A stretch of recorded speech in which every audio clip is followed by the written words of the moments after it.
Praise lord. దేవాతి దేవునికి వందనాలు. ప్రభు నామమున మీ అందరికీ నా ప్రత్యేకమైన వందనాలు, శుభాలు తెలియజేస్తున్నాను. ఈ దినము కొరకు ఏర్పాటు చేయబడిన దేవుని వాగ్దానము 2వ రాజుల గ్రంథము 5వ అధ్యాయము 14వ వచనము. అతడు పోయి దైవజనుడు చెప్పినట్లు యొర్దాను నదిలో 7 మారులు మునగగా అతని దేహము పసిపిల్ల దేహము వలనై అతడు శుద్ధుడాయను. దేవుని నామానికి మహిమ కలుగునుగాక.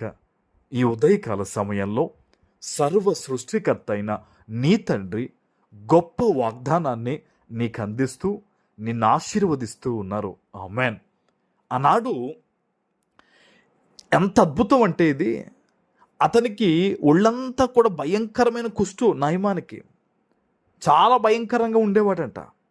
అయితే దైవజనుడి మాటకు లోబడి అతడు వెళ్ళి ఆ యొర్దాను నదిలో 7 మార్లు మునగగానే అద్భుతమైన రీతిలో అందరూ చూసి అసహ్యించుకునే పరిస్థితిలో అతని దేహం ఉండగా, ఎప్పుడైతే అతడు దైవజనుడి మాటకు లోబడ్డాడో పసిపిల్ల దేహము వలె అయిపోయిందంట. హల్లెలూయా. ఈరోజు నీ పరిస్థితిని చూచిన దేవుడు, నీ ప్రార్థన విన్న దేవుడు నీతో ఈ వాగ్దానం ద్వారా ఎందుకు మాట్లాడుతున్నారో తెలుసా? బహుశా ఈరోజు ఒంటరినైపోయానన్న ఆలోచన నీకుందేమో, తృణీకరించబడ్డానన్న ఆలోచన నీకుందేమో, నీ మనస్సులో నువ్వు గాయపరచబడ్డావేమో, నేను నష్టపోయాను, నేను ఈరోజు హీనంగా చూస్తున్నారు నన్ను, నా పరిస్థితి ఏంటి అన్న ఆలోచనల మధ్య నీవు ఉంటే గనక ప్రభువు నీ పరిస్థితుల్ని మార్చబోతూ ఉన్నాడు. ఆమెన్. ఇది చాలా గొప్ప శుభవార్త. నీకు నిన్ను చూసిన వారందరూ కూడా ఇప్పటి వరకు నిన్ను చూసింది ఎలా అయితే ఉందో నాకు తెలియదు, కానీ ఇక మీదట ఈ వాగ్దానం విన్న తర్వాత నుంచి నువ్వు చేసే ప్రార్థనను బట్టి అనేక మంది నీ వద్దకు వచ్చి అడుగుతారు, ఎంత ఎదుగుదలకు ఏంటి కారణం అని. ఆమెన్. నీ పరిస్థితిని దేవుడు అలాగ మార్చబోతూ ఉన్నారు. అయితే ఒక మాట చెప్తాను ప్రియులారా, నయమాను మొదట కోపగించి తిరిగి వెళ్ళిపోయినా అతని దాసుని మాట విని దేవుని ఆ యొక్క దైవజనుని మాటకు లోబడినట్టుగా ఈరోజు ఈ వాగ్దానం విన్న నీవు నీ యొక్క ప్రతి పరిస్థితుల్లో కూడా ఒకటే చెప్తున్నాను దైవజనుడిగా నేను, ప్రభువా నీ చిత్తాన్ని నా పట్ల నెరవేర్చు అని మోకరించి ప్రార్థన చేయి.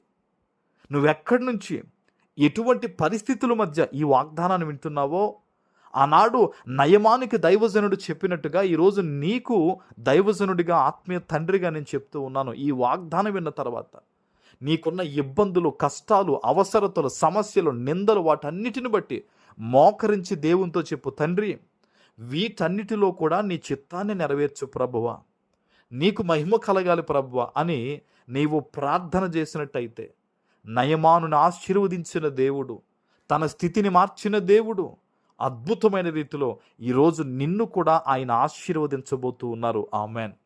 దేవుని వాగ్దాన ఫలాన్ని పొందాలి అంటే మొదట వాగ్దానాన్ని మనం మనస్ఫూర్తిగా నమ్మాలండి. చాలామంది ఈ చెవితో విని చెవితో వదిలేస్తారు. చాలామంది గొప్ప వాగ్దానం అనుకుంటారు, కానీ ఎవరైతే దేవుని వాగ్దానానికి గౌరవాన్ని ఇస్తారో, ఎవరైతే దేవుడు నాతో మాట్లాడారని ఆయనను స్తుతిస్తారో వారి జీవితంలో ఈరోజు ఈ వాగ్దానము యేసు నామంలో నెరవేరును గాక. ఆమెన్. ప్రార్థన చేసుకుందాం.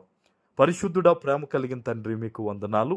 ఈ ఉదయకాల సమయంలో మీరిచ్చిన ఈ గొప్ప వాగ్దానము ప్రతి బిడ్డ జీవితంలో నెరవేర్చి స్థిరపరచమని యేసు నామమున ప్రార్థిస్తున్నాను తండ్రి. ఆమెన్.